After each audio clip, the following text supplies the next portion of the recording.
गुरुर्ब्रह्मा गुरुर्विष्णु गुरुर्देवो महेश्वर गुरुर्साक्षात् परं ब्रह्म तस्मै श्री गुरवे नमः। अखण्डमण्डलाकारं व्याप्तं येन चराचरं तत्पदं दर्शितं येन तस्मै श्री गुरवे नमः। ओम नमो भगवते वासुदेवाय नमः। स्वागत है आप सभी का अपने YouTube channel Hariom Sharma money tips पर। आज मैं आपको कार्तिक मास के 25वें अध्याय की कथा सुनाने जा रहा हूँ। इस कथा के श्रवण करने से आपकी हर मनोकामना पूरी होगी। आज हम आपको आंवला नवमी की कथा सुनाने वाले हैं। प्रतु ने कहा, हे मुनि, आपने गोप अष्टमी का महत्व तो बता दिया, अब कृपा करके कार्तिक मास के नवमी का महत्व बताइए। उसका क्या महत्व है और किस प्रकार से भगवान की पूजा की जाती है। देवऋषि नारद जी बोले, हे राजन, आंवला नवमी का बड़ा महत्व है। आंवला नवमी के दिन जो व्यक्ति आंवले के वृक्ष की पूजा करता है उसे साक्षात भगवान शिव और भगवान विष्णु का आशीर्वाद प्राप्त होता है। आंवले के वृक्ष के नीचे दीपक जलाना, आंवले के वृक्ष के नीचे ब्राह्मणों को भोजन कराने से पितृ प्रसन्न होते हैं। आंवला का पूजन करने से भगवान शिव और माता लक्ष्मी तथा भगवान विष्णु का आशीर्वाद प्राप्त होता है। साथ ही भगवान सालग्राम जी को आंवला समर्पित करना चाहिए। इसकी मैं तुम्हें एक प्राचीन और पौराणिक कथा सुनाता हूँ। प्राचीन समय की बात है, एक राजा था। राजा का नियम था कि वह 1.25 मन आंवला प्रतिदिन दान करता था। राजा और रानी का यह नियम था। उन्होंने प्रण कर रखा था वह प्रतिदिन आंवला दान करते थे और आंवला दान करने के बाद में भोजन करते थे। इस प्रकार आंवला दान करते करते उनको काफ़ी समय व्यतीत हो गया था। एक बार उसकी बेटे की बहू ने जब राजा को आंवला दान करते हुए देखा, उसने अपने पति से कहा, स्वामी देखिए, पिताजी कितना आंवला दान करते हैं। अगर इस प्रकार से आंवला दान करेंगे तो हमारा राजकोष खाली हो जाएगा, फिर हमारे खाने के लाले पड़ जाएंगे। उस राजा के बेटे ने राजा से जाकर कहा, पिताजी आप इतना आंवला दान मत करो, क्योंकि इतना आंवला प्रतिदिन दान करने से हमारा राजकोष खाली हो जाएगा। उसने कहा, पुत्र तुम यह उचित नहीं कह रहे हो। मैं सब कुछ छोड़ सकता हूँ, लेकिन कार्तिक मास में आंवला दान करना नहीं छोड़ सकता, खासकर आंवला नवमी वाले दिन। इसलिए उस राजा का नाम आंवली राजा पड़ गया था। जब उसके पुत्र ने काफ़ी विरोध किया तो राजा ने अपना राज्य छोड़ दिया और राजा रानी जंगल की तरफ निकल पड़े। वह एक घने जंगल में पहुँचे। वहाँ पर उनको आंवला ना ही मिला और ना ही उन्होंने आंवला दान किया। इस वजह से उन्होंने भोजन नहीं किया। इस प्रकार राजा रानी को 7 दिन व्यतीत हो गए।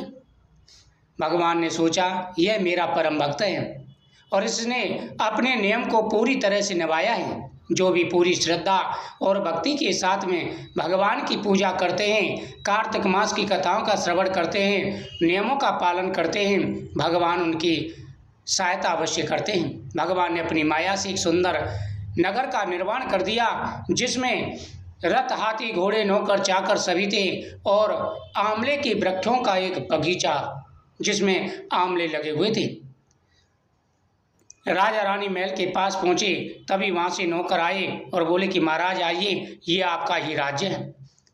तभी राजा ने रानी से कहा, रानी देखा मेरे प्रभु कितने दयालु हैं। हमने तो सिर्फ एक आंवला दान किया और उन्होंने कितना बड़ा नगर हमारे लिए बसा दिया और जिसमें सब प्रकार की सुविधाएं हैं। इसमें आंवले का एक बगीचा भी है। अब राजा का नियम फिर से शुरू हो गया। उसने ज़्यादा आंवला दान करना प्रारंभ कर दिया। राजा की प्रशंसा फैलने लगी। इधर उसके जो बेटा और बहू थे उनकी हालत खराब थी, वह भूखा मरने लगे। शत्रुओं ने उनका राज्य छीन लिया और अपने राज्य से उनको निकाल दिया। अब वह भटकते हुए उसी राज्य में आ पहुँचे जहाँ उनके पिता का राज्य था। वह वहाँ पर नौकरी करने लगे। ना ही पिता ने उनको पहचाना, ना ही बेटे ने पिता को पहचाना। एक बार उसकी बहू रानी की चोटी बना रही थी, उसकी आंखों में से आंसू आ गए, क्योंकि रानी की पीठ पर मस्सा था। जब रानी ने देखा कि वह रो रही है, पूछा कि तुम क्यों रो रही हो? उन्होंने कहा कि जिस प्रकार आपकी पीठ पर मस्सा है, उसी प्रकार मेरी सास की पीठ पर मस्सा था, हमने उनको निकाल दिया था। तब सास ने बताया कि बेटी, मैं ही तुम्हारी सास हूँ और ये राजा तुम्हारे ससुर हैं। सारी बात बताई। फिर उन्होंने अपने पिता से क्षमा याचना की और वो भी फिर ज़्यादा आंवला दान करने लगी। तो इस प्रकार आंवला दान करने से उनकी सारी परेशानियां दूर हो गई। राजा पृथु ने कहा, हे मुनि, आप पुराण, मीमांसा, न्याय एवं धर्मशास्त्र के ज्ञाता हैं, अतः देवताओं की प्रदक्षिणा करने का पुण्य अलग अलग बताए। नारद जी बोले, देवी की 1, सूर्य की 7, अग्नि की 7, गणेश की 3, वासुदेव विष्णु भगवान की 4, शिव की आदि प्रदक्षिणा करनी चाहिए।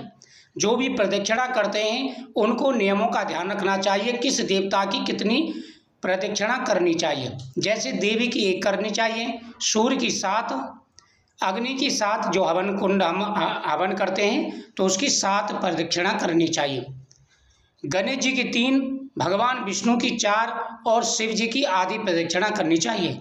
पितरों की इच्छा अनुसार 3 या 4 परिक्रमा करनी चाहिए। जो लोग विष्णु की 4 प्रदक्षिणा करते हैं, हे राजन, उनके धर्म आदि निसंदेह सिद्ध होते हैं। मैं तुम्हें ब्रह्मा द्वारा वर्णित एक प्राचीन इतिहास सुनाता हूँ, जो कहने सुनने से सब पापों को नष्ट करता है। पहले वैवस्वतमन्वंतर में बृहस्पति तथा देवराज इंद्र के बीच में जो संवाद हुआ था उसे सुनो। एक बार समस्त भोगों तथा देव परिवार से युक्त इंद्र ने देवगुरु बृहस्पति से इस प्रकार कहा। इंद्र बोले, हे समस्त तत्वों के ज्ञान जानने वाले महाभाग बृहस्पति जी, प्राचीन काल में जब ब्रह्म कल्प नहीं था, उस समय सृष्टि कैसे रही? इंद्र का देवता किस प्रकार रहे तथा उनके कर्म क्या थे, यह भी बताइए। बृहस्पति बोले, हे इंद्र, उस समय की बात को हम नहीं जानते, क्योंकि ब्रह्मा के वर्तमान 1 दिन में 6 मनंतर बीत चुके हैं। अतः इस संबंध में हम कुछ भी कहने में असमर्थ हैं। आपके लोक में सुधर्म नामक एक व्यक्ति रहता है, वह इस बारे में जानता है, अतः इस बारे में उसी से पूछा जाए। यह निश्चय करके इंद्र तथा बृहस्पति सुधर्म के पास गए। उस समय देवताओं के बीच में बैठा हुआ था। देवराज इंद्र को बृहस्पति के साथ आया हुआ देखकर सुधर्म ने उनकी यथाविधि अर्चना की। देवराज इंद्र ने सुधर्म द्वारा अपनी पूजा देखकर तथा उसका ऐश्वर्य देखकर आश्चर्यचकित हुआ। फिर विनम्रता पूर्वक बोला, इंद्र ने कहा, हे सुधर्म, आप सब धर्मों को जानने वाले हैं, सब संपत्तियों से युक्त तथा यश, तेज एवं कीर्ति में मुझसे भी अधिक हैं। हे साधु, आपने किस दान, तप, यज्ञ, तीर्थ सेवन अथवा अन्य प्रभाव से ऐसे ऐश्वर्य को प्राप्त किया? आप पिछले कल्प, ब्रह्म कल्प के वृतांत को बताने की कृपा करें। जब संपूर्ण सृष्टि सो जाती है तब भी उसकी गतिविधियों को आप किस प्रकार जान लेते हैं, यह बताइए। देवराज के यह कहने पर सुधर्म ने प्रसन्नता पूर्वक पूर्वकालीन वृतांत को विनीत होकर विधि पूर्वक किस प्रकार बताया। 1 सहस्त्र बार चारों युगों के बीत जाने पर ब्रह्मा का 1 दिन होता है। उस 1 दिन में 14 मनु होते हैं। ब्रह्मा के 1 दिन में 14 मनु बदलते हैं। 14 इंद्र, अन्य सब देवता तथा संपूर्ण सृष्टि भी एक ही प्रकार की होती है। कर्ताओं की विपुल संख्या को कौन जानता है? मैं विष्णु में ही बना रहा और उस बीच बहुत से ब्रह्मा चले गए। हे अदिति पुत्र देवराज इंद्र, उनकी संख्या गिनी नहीं जा सकती। इसके बाद मैं से देवलोक में आया। मैंने जो शुभ कर्म किए उसे सुनाता हूँ, क्योंकि उन्हें कहने तथा सुनने से सब पाप नष्ट हो जाते हैं। हे इंद्र, मैं पूर्व काल में एक पापी गिद्ध था तथा पृथ्वी पर रहकर मांस का भोजन किया करता था। एक बार मैं विष्णु मंदिर की दीवार पर बैठा हुआ था। बहेलिये की तीर से घायल हो मंदिर के आंगन में जा गिरा। तभी मेरे मांस का लोभी कुत्ता आया। वह मुझे मुंह में दबाकर अन्य कुत्तों के वैसे मंदिर की प्रदक्षिणा करता हुआ भागा। मांस खाने के लोभ से अन्य कुत्ते भी उसके पीछे पीछे भागे।